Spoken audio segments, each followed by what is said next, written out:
સુરેન્દ્રનગરની દરેક સંસ્થાના યુવાનો સ્વયંસેવક તરીકે આપની ખૂબ જરૂર છે. કોંગ્રેસને પોતાનો ટેકો જાહેર કર્યો છે. ક્ષત્રિય સમાજે કોંગ્રેસને ટેકો જાહેર કર્યો છે અને અમારા બહેનોની જે અસ્મિતાની લડાઈ હતી, અમારા ઉજળા ઇતિહાસને ખંડિત કર્યો છે રૂપાલાભાઈએ.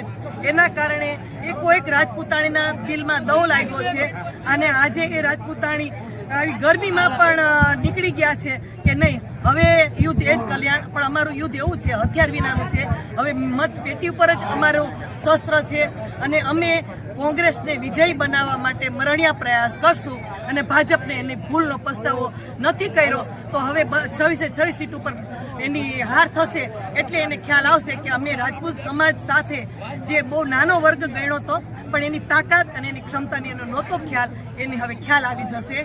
મોદી સાહેબને બહુ રિક્વેસ્ટ કરી, અમારા રાજપૂતાણી બહેનોએ બહુ ટપાલ લખી, આવેદનપત્ર આપ્યા, રેલી કાઢી અને રાજકોટમાં આટલી મોટી વિશાળ મેદનીમાં અમે અમારું આંદોલન ચલાવ્યું. કોઈ પણ સરકારી એમ કે સંપત્તિને કે કોઈ સંપત્તિને નુકસાન કર્યા વિના અમે સંયમ અને શિસ્તથી અમારું આંદોલન કર્યું. પણ એનો ત્યાં કોઈ અમારો ઉલ્લેખ ન કર્યો અને એનો એમને જવાબ ન આપ્યો. તો હવે અમારો રાજપૂત સમાજ અને અન્ય સમાજ સાથે છે, એનો જવાબ આપી દેશે. 4 જૂને અમારો વિજય થશે એવી અમને અપેક્ષા છે. આપ સર્વને જય માતાજી, આપ સૌનો આભાર. રાજકોટના ભાજપના પ્રત્યાશીએ ભૂતકાળમાં બનાસકાંઠામાં માલધારી સમાજ વિશે જેમ તેમ બોલ્યા, લેઉવા પટેલ સમાજ વિશે જેમ તેમ બોલ્યા. આ પ્રકારની પરિસ્થિતિની સામે કમસે કમ વડાપ્રધાન શ્રી આવ્યા ત્યારે અપેક્ષા કે એવો આ દેશની મા બેન દીકરીઓનું જે અપમાન થયું છે એના વિશે કમસે કમ 2 શબ્દો બોલે, પરંતુ એક શબ્દ નહીં બોલે અને હાસ્યાસ્પદ વાતો કરીને તમારી 2 ભેંસ હશે તો 1 ભેંસ કોંગ્રેસની સરકાર લઈ જશે. પ્રધાનમંત્રીને શું? સુરેન્દ્રનગરથી અમદાવાદ જાજો અને ચાય પીને પાછા આવજો. 1 રૂપિયાનો ખર્ચ તમારી મોટરને નહીં થાય, નહીં ડીઝલ, નહીં પેટ્રોલ.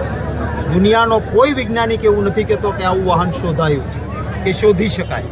સોલારવાળી ગાડી હોય તો પણ એની બેટરી, સોલારના કારણે જે પેનલ, એના ચાર્જીસ, એનું મેન્ટેનન્સ, ખર્ચો તો થાય.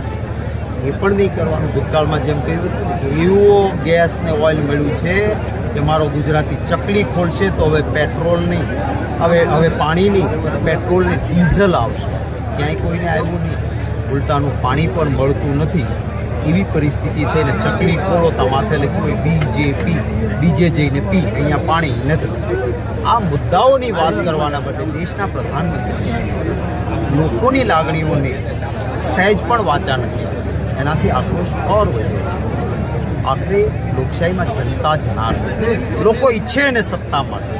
ભાજપને અહંકાર કે 5 લાખથી બધી જીતીશું, આ અહંકારને કોઈ હું કે મારી પાર્ટીને દેશની અને ગુજરાતની જનતા તો સાહેબ ક્યાં